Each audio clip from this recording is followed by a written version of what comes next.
There was a man in Mysore city. He was known to be some kind of a ghost buster or tantric. This guy has trapped ghosts in bottles. So I was just befriending him thinking, I will steal one bottle because I really wanted to see a ghost.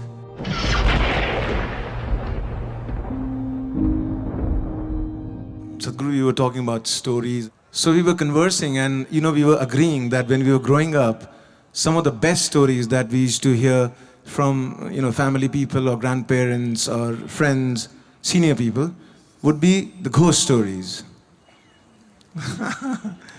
And somehow you small, kids, we love to get scared. Still they want to hear that ghost story. It's one of their favorite things, amongst all stories. Do you have any ghost story from your experiences of traveling in the mountains?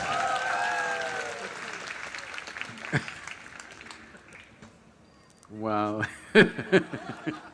this is really getting him into trouble. See, the purpose of telling you ghost stories was not to scare you, but to give you a hair-raising experience. This happened in a barber shop in Louisiana state. The whole place was filled with all kinds of horror comics and ghost stories and all kinds of things, only that. No newspapers, no other magazines, only these things. So one day somebody asked the barber, said, why have you put your whole place with this kind of stories in your saloon? You don't have anything else, nothing about styles, about fashion, nothing, only ghost stories and horror stories, why? He said, see, for my profession, if somebody's hair is standing, it makes it much easier.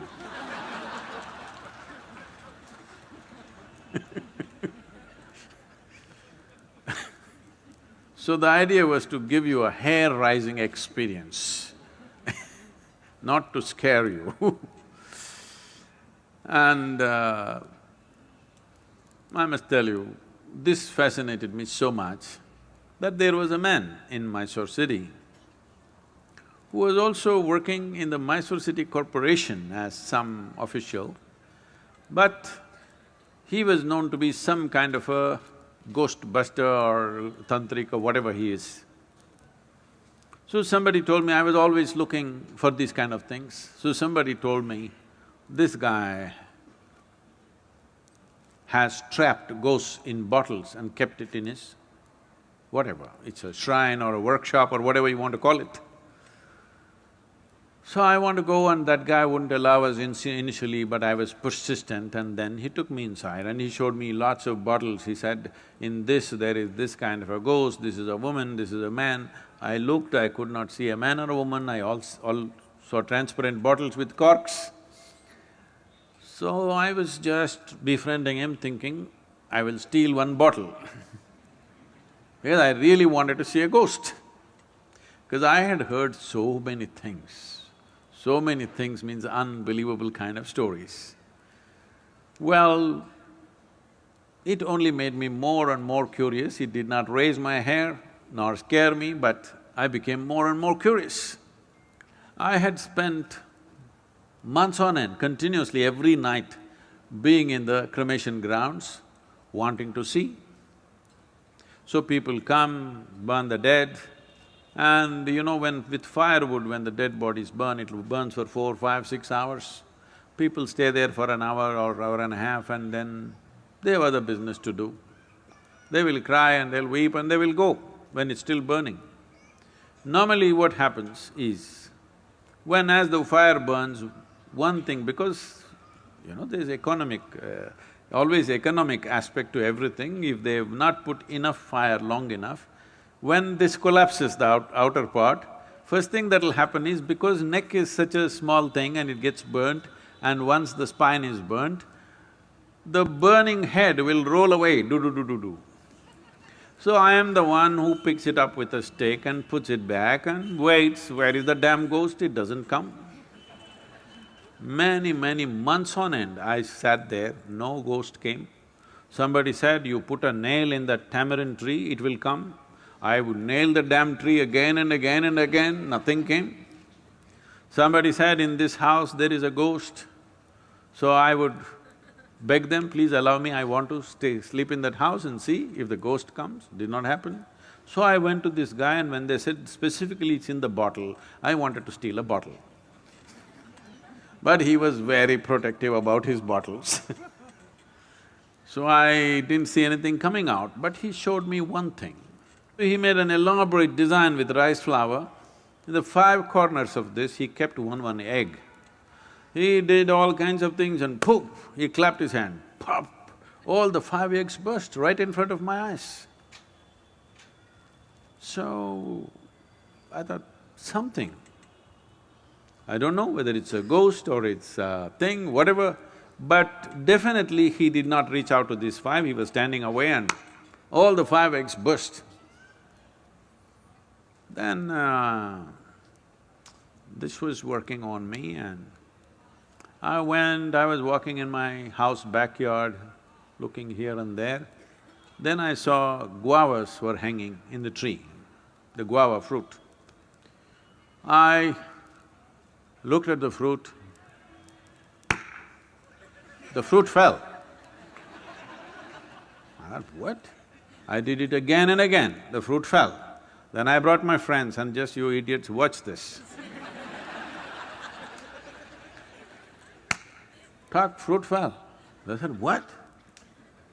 Not once, 5, 10 times I did so that it's not an accident. But then, in about 3 days' time after I did this, a revulsion, I've never experienced it ever in my life because I've never stepped into those areas. A kind of revulsion went through my entire body that I knew that I had done something very fundamentally wrong. Never again. I said, you want the guavas? Go up and get it. You want anything in your life, go and get it. These kind of things we will never again do. So, I realized something is fundamentally wrong, use your energies like that. So what is a ghost? All of you are ghosts with a body. Those who are walking and sitting, everybody, you are ghosts with a body. But suddenly somebody lost their body and you think they are something horrible. Why? They're just like you, they just lost the body. Is it true that you gathered the body over a period of time? Suppose, let's say you had lost control over how much you eat and you became this big, and then you came to yoga program and whatever, and slowly you shrank into half your size. Does it mean to say half of you has become a ghost? Hello?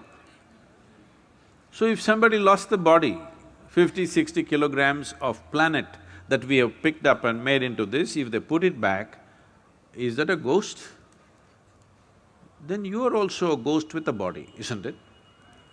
So this abnormal way of looking at life, that just because somebody lost their body, they've become something evil, something fearful, something terrible, is a very abnormal way of looking at life. The nature of life is such that whether… See, right now, this is something you must look at this, not intellectually, really experientially. You're breathing, all of you, are you? Hello? I'm just checking. Hello? You're breathing. So if you're breathing, let us say this was like a building or whatever, right now we are in the quadrangle kind of place. So there is life here that you're breathing. You may call it air, but it's actually life, because if I take away this will go. Yes? Your life will go. It's only in this transaction, life is happening, isn't it? So it's not just about air, oxygen, this, that.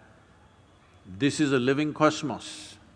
You are like a little bubble, you captured a little bit of life. You know, did you blow soap bubbles when you were young at least? So when you blew your soap bubble, you got this big bubble, I got that big bubble, let us say. We were looking at this, oh, this is my bubble, this is your bubble. Then they went poop. When they go poop, You don't say, this is my air, this is your air, isn't it? This is just like that. This is just a bubble. You captured a certain amount of life and it's functioning in a certain way. When this bubble bursts, there's no such thing as your life and my life. Well, you may not break the entire bubble, you may break the outer surface of the bubble and the inner surface of the bubble may still remain. Just because the outer peel has dropped off, do you call that a ghost? Then you are a ghost with a body.